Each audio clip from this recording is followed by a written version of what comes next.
Hey everybody, welcome to another episode of Purple Insider. Matthew Coller here, and joining me on the show for the first time, she covers everyone in the NFC North for Fox Sports, Carmen Vitali, who is very exhausted from this offseason. You've got the Bears drafted number 1 overall. The Vikings are going to trade up at some point for a quarterback. Oh yeah, the Lions were in the NFC Championship, and the Packers found their next franchise quarterback. Anything else going on for you, Carmen? What's up? Oh God, everything and nothing all at once. It's really interesting though, because obviously the Bears control the draft board because they picked number 1 overall. But the Vikings are probably the most interesting team, I think, in the first round because we don't know how they're going to do what they want to do. So this offseason has kept me busy. Yeah, I bet. And so that's what we're going to talk about, obviously, is the NFC North. And here's what I want to know from you. I want your opinion because I have been head entirely buried in all draft scenarios for the Minnesota Vikings. It's been really fun. But aside from Caleb Williams and Justin Fields being traded, I haven't kept up as closely with the other teams. So I'm going to rely on you. Here's what I want from you. I want you to tell me at this juncture, this is obviously before the Vikings have drafted a quarterback or Caleb Williams is not a Bear yet. Who's winning the offseason in the NFC North? Like if you just had to snap reaction, hot take, you're on TV. I see you out there. So this is what you have to do on TV. Give hot takes. So which team in the NFC North is winning the offseason so far? I guess it would have to be the Chicago Bears because they've really put a lot of pieces in place to, like, this is the final part of their rebuild, right? Ryan Poles has spent the last couple of years, couple of off seasons building this roster so that when they had this opportunity to take a young quarterback, they were going to be able to take advantage of it. And this is a really good scenario for a young quarterback to come into, whether it be Caleb Williams or somebody else. This is not a number 1 overall pick type of roster that somebody's going to be coming into. You've got 2 veteran wide receivers now. You've got a stable of running backs. The Bears have invested quite a bit in the offensive line, trying to figure out who the best 5 is going to be up front. And that defense took some really good steps at the end of the year. Top 5 defense, in fact, in the back half of the season, which is Matt Eberflus's bread and butter. So you have a good defense to rely on. You have some really good experience on that offense because of what Ryan Poles has done this offseason and last and the one before it. So I have to think that the Bears have won the offseason, but we've seen them win the offseason couple of times, and it's just kind of this there's a meme that goes around on Twitter, and it's just like, you are here in the Bears cycle of, getting your hopes up and getting and talking trash and whatever, and then it doesn't really quite pan out, and then you're down and you're sorry, and it's just this whole cyclical thing. And I've seen it my entire life. I grew up in Chicago, so it's hard for me to really get excited about it until I see it. But I do think that the Minnesota Vikings did some wonderful things. I think the Lions are kind of under the radar because they kept their strengths, and they have a couple more holes to kind of fill, but they're a really well-rounded out roster too. Who was your first? So you grew up in Chicago. Who was your first hilariously disappointing quarterback that you remember, like, growing up? Oh my God. I mean, I don't even think I knew most of the quarterbacks' names, like, when I was growing up, because they were just cycling in and out. I mean, you had, like, I guess Eric Kramer was the best one, but then, he leaves, and then he gets Jay Cutler a few years later. I'm trying to even, like, I was such a defensive girl, and I maintain that I'm more of a defensive girl, and, like, I know defense more than I know offense because I didn't have offenses to watch in Chicago when I was growing up. Everything was about the defense, stemming from the 85 Bears all the way up into, Brian Urlacher, Lance Briggs. Lance Briggs is my all-time favorite Bear. I loved the way he played the game. I loved the violence with which defenses, the Bears defense was going after people, which I know Minnesota is no stranger to, really good defenses, the Purple People Eaters, all that kind of stuff. So I don't know. I guess it was Jay Cutler not panning out the way we all thought he was going to. You really hoped that he was going to do something. And then, he became a reality star, and now he's beloved in Chicago, but it wasn't for his quarterback play. Well, yeah, and the way that I framed the question was disappointing. And I guess if you have no Yeah. expectations for Kyle None. Orton or Rex Grossman, then they None. wouldn't have been like an epic disappointment. I guess I was thinking about Cade McNown as being like the top draft pick Sure. coming out of Mm-hmm. UCLA. And then he Brian essentially Greasy was never supposed to be good played. too. Like, Right. coming in. Right. And Greasy had been okay with other places, but then a disappointment there. So there was always, there was like a brief Henry Burris and Moses Moreno and Chad Hutchinson, and that just See, you never know can quarterbacks find. better than I do in Chicago. Like I said, I didn't pay attention to that side of the ball. I have a strange obsession with journeyman quarterbacks. So Chicago has a lot of them, including one that's working for the Vikings now. And I was Josh gonna McCown. say, in Josh McCown. Right. Yeah. He had his moment. All right, so let's focus on Chicago then, if they're the winner, and then we'll work to the Vikings and your opinions there. But while we're debating fingernail polish, which means we've gotten to that point of draft season, I think we all know that means nothing and is not a thing. But with Caleb Williams, I do think that he's an interesting prospect to talk about because you can be opinionated on him. I remember with Andrew Luck when he came out, there was no other opinion other than, yeah, this guy's going to be awesome. He's not at all controversial. He's not debated. He went to Stanford. It wasn't like going to USC and the attention that program got. So give me where the line should be for how much we should question some of the things that do get debated versus let's keep in mind that he is one of the best quarterback prospects to come out in a long time. Yeah, obviously you don't ever want to compare him against one of the best quarterback prospects ever and quarterbacks then in the league, even though his career was cut short in Andrew Luck. I do see a lot, and again, this, please don't quote me as saying that Caleb Williams is Patrick Mahomes, because he's not, and we don't know that. I don't want to put those expectations on him, but when you look at them as prospects, there's a lot of similarities when it comes to the backyard football, the hero ball. Can he help himself? Can he play within structure? Those were all questions about Patrick Mahomes coming out of college, and it's why he ended up falling a little bit in the first round. I see that in Caleb Williams, but what I don't see is recklessness with Caleb Williams' game. The way that, yes, the supporting cast around him, especially last year, if you watch his tape at USC from last year, that supporting cast absolutely necessitated the hero ball, the backyard, the trying to create plays out of nothing because that offensive line was dismal. The defense wasn't doing them any favors. That was a necessity for Caleb Williams. And the fact that he was able to do that and then still only throw 5 interceptions last year is what tells me the most, because you are playing this backyard brand of football where you're creating outside of structure, but you're still taking care of the football. And that's, I feel like, when we talk about concerns with guys that play outside of structure, we talk about, okay, but they can get reckless. That lends itself to picks and all that kind of stuff. So far, we haven't seen that from Caleb Williams, because even in 2022, he only had 5 interceptions then too. So you look at that and I'm like, okay, he's still making good decisions. And that is what is so exciting to me. And also, all of these highlight reels of Caleb Williams are great and exciting, but it is all him playing it, like, just running around in the backfield, throwing off a platform, doing all this kind of stuff. Great. But if you watch full games of Caleb Williams, there are plenty of drives that he is elongating and staying in structure, in rhythm, in all of that. And he can do that. He knows he can do that. And he tried to, show that at Pro Day, which it's hard to do that when it's not even 7-on-7. You've got no pressure in your face, no DBs with the receivers. But the fact that he wanted to make sure that people understood that he can absolutely operate a rhythm offense, I think told you everything you needed to know. I think he's going to be really great. I've spent a lot of time talking to scouts and NFL evaluators about him, and they all seem to have great things to say about him. Well, and from the evaluation people that I've listened to that do like content that's out there, I mean, Rick Spielman, former Vikings GM, is one of them.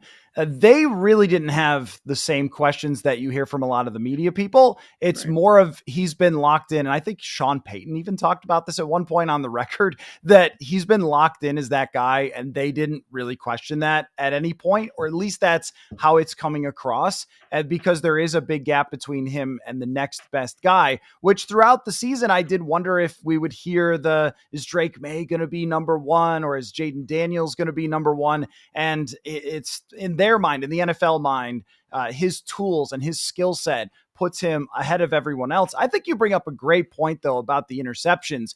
Is it can look reckless for sure, but Sam Darnold, who is now a Viking, go look at how he played at USC and all the interceptions and all the fumbles, right, which Williams does have some fumble issues at times, but the turnover-worthy plays were very, very high for Jameis Winston, for Sam Darnold, some of the guys who have busted, and that's not something Williams has. The other stat that stuck out to me about Caleb Williams is when he was throwing from a clean pocket, he had something like 140 quarterback rating. If you use the NFL's quarterback rating, that's on, from PFF. Yeah. And like, that tells me that when he does operate on time, it's really, really effective. That team was just a lot more messy this year. And that's not to say that he can't go bust. It's just that his caliber of prospect, I think, as we pick apart every element, you're always going to find these weaknesses. But I do wonder about what you think of. There's two minds that I have about what he dealt with at USC last year. And I don't mean that it's wrong to cry after losing, but you also have to kind of contain yourself and deal with failure. Did it help him, you think, to deal with failure last year? Or is it a sign that might be something he has to learn how to do in the NFL? Like, how do you look at that? Yeah, I mean, everybody has to learn how to do it at the NFL because the stakes are higher, the competition's more, you're going to fail at the NFL level. I don't see an issue with him leaning on a support system that clearly he feels safe and comfortable with, which is his mother and his father. I'm not going to fault him for having a good relationship with his parents and dealing with his emotions that way. He clearly cares. And I get that you don't want to see your leader crying and showing emotion in that way. But I think that there's strength in that. And I also, something I've talked to some NFL evaluators about, I just had this conversation actually with a director of college scouting, where this NIL generation of prospects, this is basically a practical Wonderlic test for these guys because they've been used to making millions of dollars and being businessmen and having all of the distractions that make the transition into the pro game so much harder for these kids. And they have it at such a young age. You now see how he's dealt with all of that. You see how he deals with his business outside of the things on the field. You also then see how he deals with things on the field amidst all of these distractions or whatever you want to call them. And he's navigated that really well. Something I brought up on my radio show this past weekend was, have you ever seen pictures of Caleb Williams drunk at a club or like partying, like being reckless outside of, football? Have you seen him be in the news for any, bad reasons? And this is a 21-year-old kid who lives in the middle of Los Angeles in Hollywood. And he's had millions of dollars at his disposal for years. So that to me tells me so much about his character and his ability to handle business that I have to think that translates into the locker room and as a leader. So I'm not concerned about his ability to handle failure because he's been navigating these waters for years now. And I think it's going to make the transition into the NFL lifestyle just that much easier. So I don't want to spend all the time on the Bears at the same time. They are so interesting. They are. You know that Vikings fans are usually only looking to the east at Green Bay and caring, but now they kind of have to go with this Chicago team. The way that Ryan Poles pulled off a complete tank was because I have always been a big fan of tanking. Magical. I mean, just like executed the fact that you get the number 1 overall pick, you spot the mark in Carolina, okay, we should trade the number 1 pick with that team because they could be giving up the number 1 pick back to us, and then doing it when there is such a great prospect at the top in Caleb Williams. Really well done. But you mentioned that you think that it's a good situation for Williams to come into. Now, I don't think that history means anything to success. Because if you look at the quarterbacks for the Buffalo Bills, the New Orleans Saints before Drew Brees, there's lots of franchises, and this is what Vikings fans have to grip onto as well. Lots of franchises who never got that guy until they did, right? And then that changed everything. But I am curious about sticking with Eberflus. We all thought he was fired about 8 weeks into the season. He's not Kevin O'Connell. He's not a former quarterback. He's the defensive head coach. They're bringing in a new offensive coordinator. And I wonder how you think this dynamic will play out. DJ Moore certainly helps it. But how good of a situation, if you were to kind of rank like all the situations he could fall into, like how would you evaluate Chicago's and what they can give Caleb Williams? I'm not shy about saying that this is probably, I'm with Dan Orlovsky. This is the best situation a number one overall quarterback pick in a quarterback has gone into in recent memory, if not ever.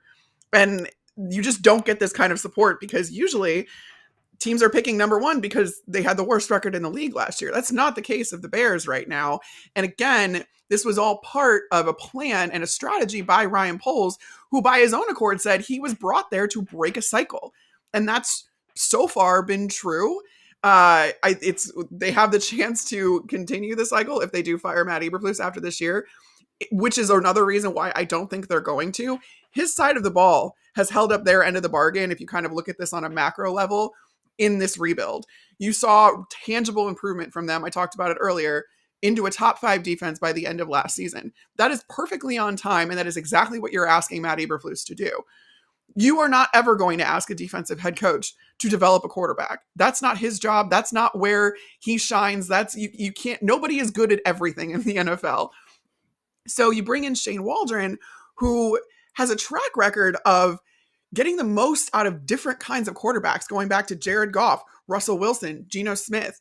His overall scheme is very kind of, it's pretty simple. They run a lot of play action, and it's like that mid-zone kind of offensive scheme that they basically take 4 plays and they dress them up in different ways and they run different things out of these different looks.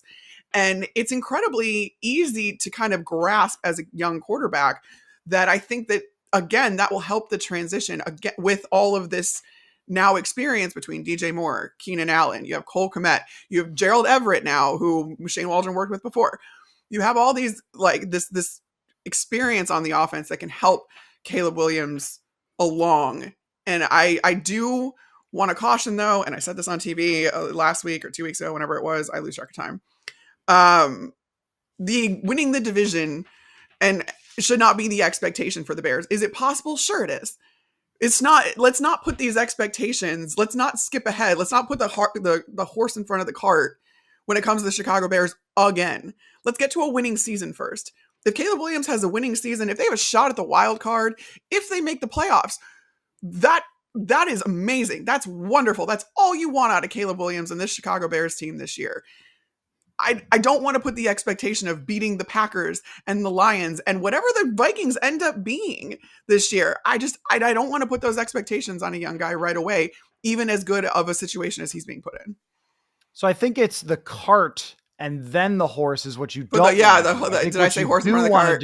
You want the horse in front of the cart. You want the cart in front of the horse. Right, that's correct. Yeah. But I do think, the addition of Keenan Allen really helps. And what is pretty clear to me from spending all this time poring over draft history of quarterbacks is you can pretty easily tie together circumstances and success and say, all right, like the New York Jets and Sam Darnold, I don't know if he was ever going to be great, but he sure as heck was not going to be great there. It didn't work with Zach Wilson there either. It didn't work. Right. You talk about organizational dysfunction, which the Bears are not immune to, I get. And right, that's true. And this is a tie-in now to our Vikings portion of the conversation, which is you talk about Chicago and the number 1 pick being able to give that type of situation. And I think the Vikings have an even better argument because they have Justin Jefferson. It's not a great receiver. It's the best receiver and a head coach who is fully invested in this quarterback. But let's get your feeling on this. Are they sticking at 11? Are they trading up? How much would you trade up? What the heck is going on here, Carmen? Tell me something, because I'm looking for anything here.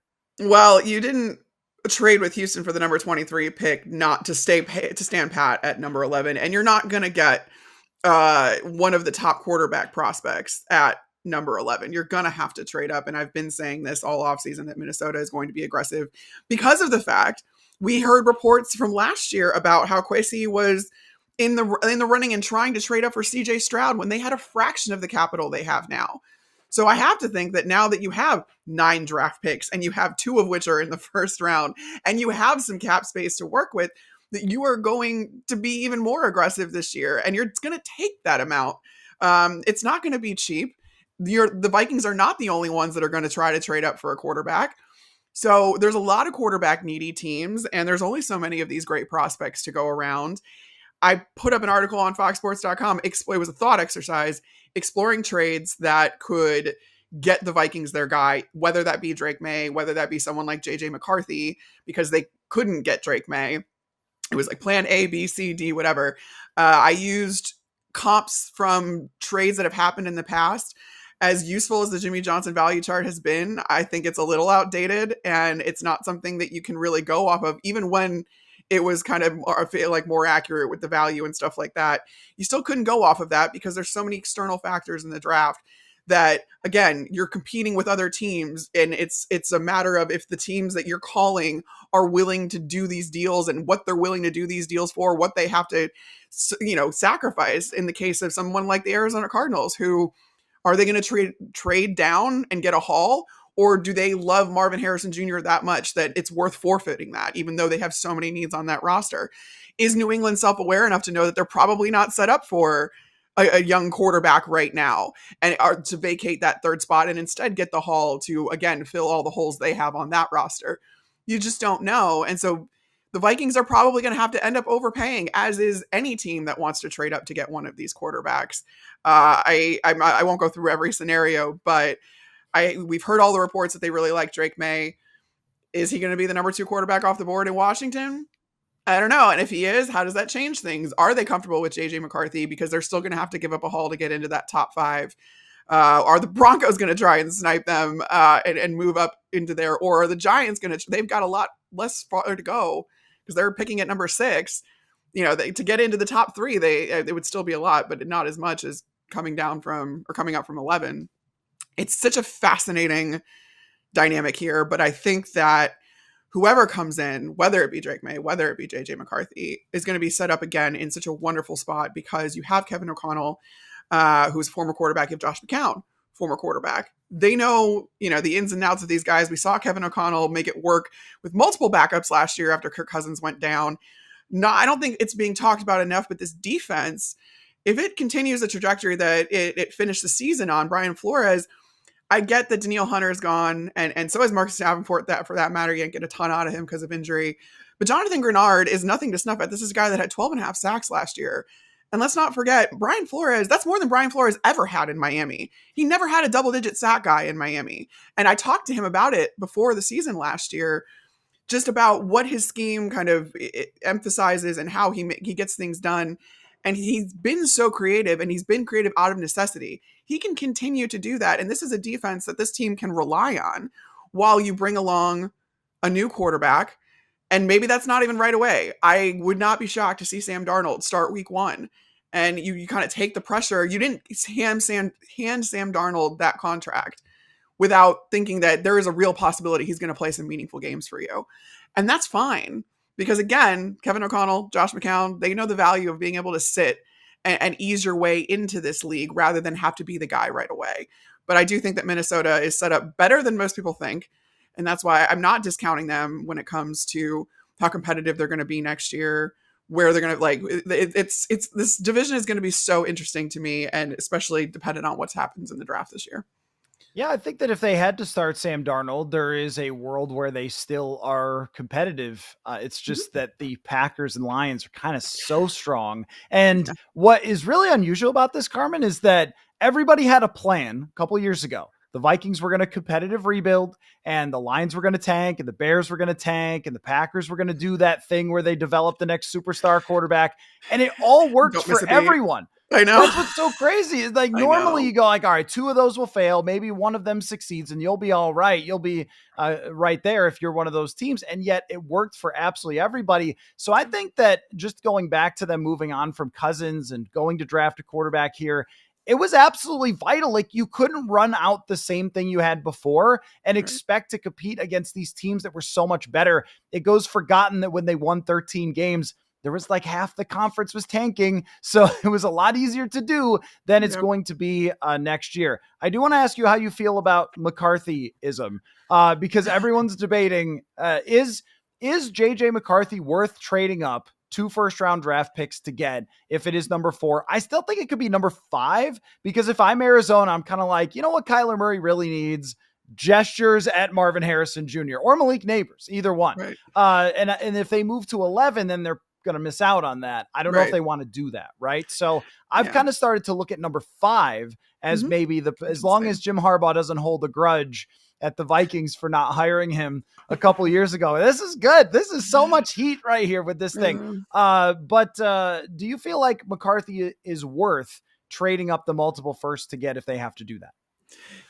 I have to say yes, because JJ McCarthy is worth what the Vikings deem him worth. Like, it's worth it if he's their guy and they believe that they can develop him into like their franchise quarterback.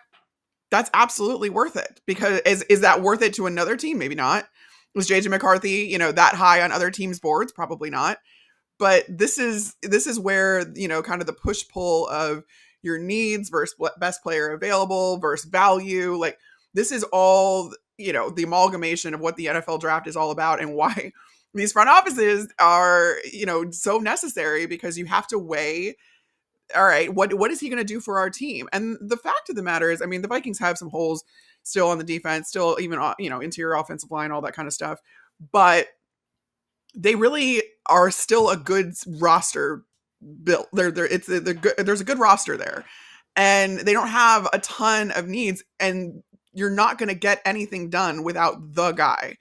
And I, again, want to stress the trust that I have in, if they make this move and they deem JJ McCarthy worthy of a top 5 pick, because I'm with you. I had them trading up to number 5 with the Chargers, because I think the Chargers are a really good candidate to trade down. It's just a matter if Denver is going to hop you into that 3rd or 4th spot.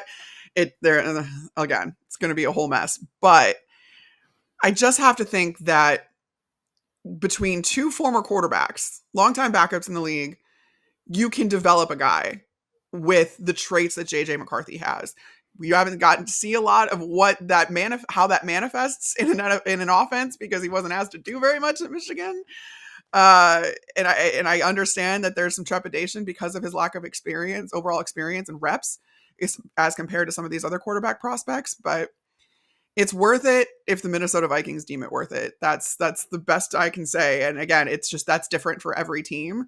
But we'll see. I'm very interested to see, again, if they really do like Drake May that much, and they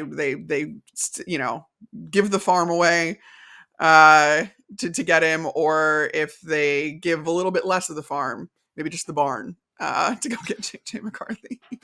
That's a great metaphor. I like that, because it's, if you're trying to get Drake May at 3, you're dipping into 2025 first round. And if you go to get McCarthy at 5, you might not have to do that. And I think if you're the Chargers, you're saying, but don't you want to do that? Don't you like McCarthy that much? And this dance is probably going to go on to draft night. I've sort of accepted our fate there, but you make a good point. And I've been thinking about this. How rarely is it that us as journalists, analysts are saying, I don't know, just trust them, they can figure it out. But in this case, the amount of knowledge that they have is who's going to give you a better chance. So even though I have my skepticism on McCarthy, I could still say, look, like you said, if O'Connell and McCown decide this is the guy, then go for it. Then do what you can. Don't worry about my opinion on him. Then worry about theirs. And we'll talk about it when we get there to training camp and see what he looks like. But that's probably giving you the best chance. One more thing before you go. Jordan Love. Now, Vikings fans, of course, knew that this was coming. They knew. They knew that as soon as they turned it over to another quarterback, they've seen it. They've seen the history. They knew it was going to happen. And then, of course, he finishes the season about as well outside of that 4th quarter as he ever could have dreamed. Are you believing that Jordan Love is everything that we saw in the second half? Or is it too much? Because we have seen, Carson Wentz look great for a certain amount of time, and Baker Mayfield won 11 games and looked great. Or are you looking at it as, sorry guys, it's going to be a problem for a long time? I was looking at it as, sorry guys, it's going to be a problem for a long time, very early, like last season. What I did in the very early onset was, if I had a coach friend, somebody that played against the Packers early in the season, I texted him and I was like, what do you think of Jordan Love? And every single time, every single coach was like, yeah, he's got it. He's got it. Like, whatever it is, he's going to struggle, whatever, but he's going to figure it out. He's a damn good quarterback. And I was like, okay. So I went all in. I was like, you know what? And again, I'm from Chicago. I grew up there. I grew up with Brett Favre first, and then Aaron Rodgers, going straight to Aaron Rodgers. And I'm like, until this team building system of the Green Bay Packers doesn't work, I'm gonna think that it's going to.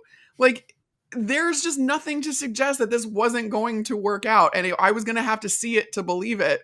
And sure enough, it didn't happen. And what's really funny is I think a lot of Bears fans thought it was, and I was like, what? Aren't you all scarred like I am? Like the rest of the division is? Like, this just works out for the Packers. This is a blueprint that no one else can follow because they're not the Green Bay Packers. The Green Bay Packers are such a unique organization in that they don't have an owner. So you don't have all of these different pressures that so many owners put on their front offices. You can afford to be a little bit more patient. You can afford to, quote unquote, waste 3 years of a kid's rookie contract and it still end up working out for you. This was something, again, I just saw it really early on. And again, what we saw out of Jordan Love, even in training camp and then into the preseason, you were just like, okay, whatever it is, this kid's got it. And he's growing up with his team. This is such a young team and they are figuring each other out together. And I feel like laying just a really good foundation for the Packers to be really, really good for a very long time, much to the chagrin of the rest of the NFC North. Trust me, no one understands that more than I do. It's been kind of a mind, you know what, to have to cover this division now and be like, yeah, the Packers have it all figured out. And I'm like, oh, if 12-year-old me heard me say that, she'd be like, what are we doing? We need to get out of whatever we're doing. The young wide receivers developing last year, his connection with Matt LaFleur, like we've talked so much about circumstances, he's got a great situation to be able to go forward with. And I know that there are Vikings fans who are in denial, but the way I look at it is this: if you're going to get there, you're going to earn it, because this division has every team has worked out, and it's about to be, I think, the most competitive division in the entire NFL for, I don't know, the next 5 years is kind of how I'd project it right now. So, you know what? We'll just have to talk about it more in the future. Carmen Vitali, it's been such an honor to have you on the show. I feel like we're on the same beat because I see you all the time, but then I have to remember you're covering all these other teams as well. So you handle it extremely well. It's always cool to see you on TV, on Fox Sports Radio as well. So I don't remember your Twitter right offhand. Is it just Carmen Vitali? No, it's Carmi V. When I signed up for Twitter in 2012 because of a class at Arizona State, Dick Vitale had just signed up for Twitter. And so I was like, well, my dad used to call me Carmi as a kid. So I was like, Dickie V, Carmi V. And then it just stuck. And now to so many people, I'm Carmi V now. And everyone calls me Carmi. It's cute. Okay, that's good. At least you didn't put an underscore in it, because some people early on did the underscore thing, and they would have been like Carmen underscore NFL, and that's a nightmare for people to find. So I like that. You have a good backstory for it. So go follow her, Carmi V, on Twitter, of course, foxsports.com, and just on your TV sometimes. Great to have you on. I hope that we can do it again soon. I really appreciate it. Absolutely. Thank you so much for having me. This was great.